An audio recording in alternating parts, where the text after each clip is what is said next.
Hi guys, for today's video guys, mag change ta og battery. Kabantay ka na guys yung imong cellphone nga dugi kayo mo charge niya, dali kayo mo nubat niya 50% pa mapalong na. Kana guys, sintomas na battery na guys.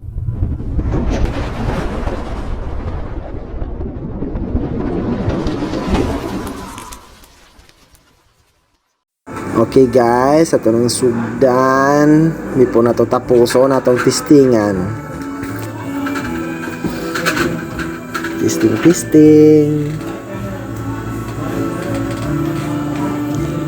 Ayan na siya guys. Dali na siya mapalong, di ba? Og normal siya nga battery. Mo sign pa to siya, mo warning pa siya na low battery is low. So kato siya ni kalit siya dikta kamatay. So muna yung mga timailan nga doubt kini mong battery. Lami kag dulag email niya tapos mamatay ra dayon. So wala na. Look prior na ka. Okay guys, sa pagtanggal na sa sa back cover, kinahanglan na siya gitingin, kinahanglan na siya patapot. Naka-notice mo guys nga akong ginatambunan ng camera sa sa akong kamot kung kog hit. Para dili siya ma-blurred, kaya ang camera maigo sa hangin nga init mo blurred na siya guys, mag-fogging na siya sa sulod, mo tendency nga mag-blurred inyong camera.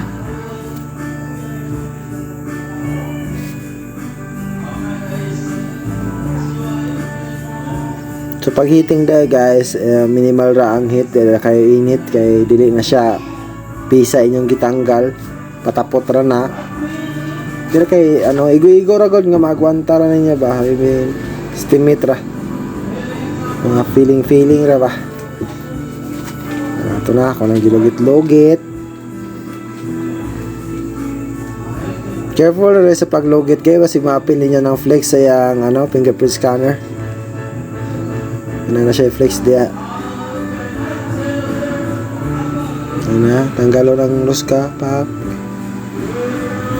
Tanggal ang mga ruska.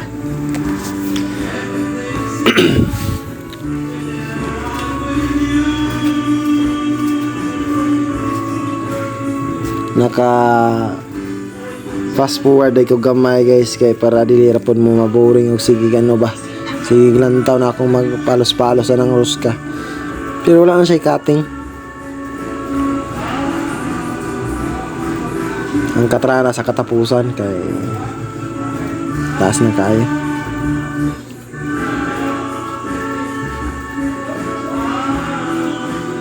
Siya tanggal ra sa mga ruska niya. Actually guys, dali raman kung kaya mo ilis og battery. Basta pwede rin niya siya kamukamo rin mag-ilis. Basta careful ra mo sa mga kung Kopoy 5S dili na siya nadiktanon, initon sa ninyo ng likod kay para matanggal tong patapot. Pero kung bang cellphone okay ra man, dikta ra man tanggal. Then muna siya din tanggalan na niyo battery. Tanggalan niyo sa ba na guys, kay before sa battery napa na siya cover siyang flex niya para dili gid siya madali-dali katanggal. Na guys, ang gid na ako compare o pareha ba ang voltahe nga output ag input para dili ta ba sa angit niya. Maura pong model sa battery mayo kay nag-order ani. Dili day ako nag-order ani guys nung tag-iya ra gud kaniya akong charity ra gud Giayon ako ni siya para malis po ang pollution sa kalibutan. Nalagad nimo nga ang cellphone og di nimo ayohon o malabay na, so basura na pod. So mas mayo nga tong ayohon para magamit pa. Para di ta makapalit og bago. List og kwarta, list pod og pollution. Manang usahay makaingon sila nga mga libreyon daw nimo nag-ayo. Syempre para po na siyang magamit pa ang butang ba. Og ma-list pod ang pollution niya. Ang ang tagya pod makalis pod. English niya mo palit og bago, so battery ra paliton, so list kaya. Pero sa mga dato pwede ra man good pod ni panghatag ninyo ng cellphone. katong mga guba yung cellphone pwede ra kini panghatag uy atong ayohon ato na bitaw dahil muna na siya guys taod na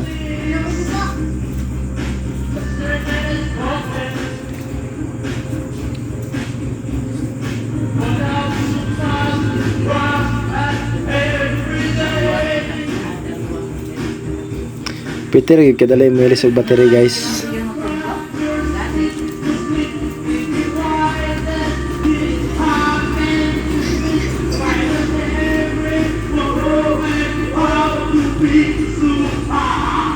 Then pagbalik ni mo na guys, pataptan po na siya guys.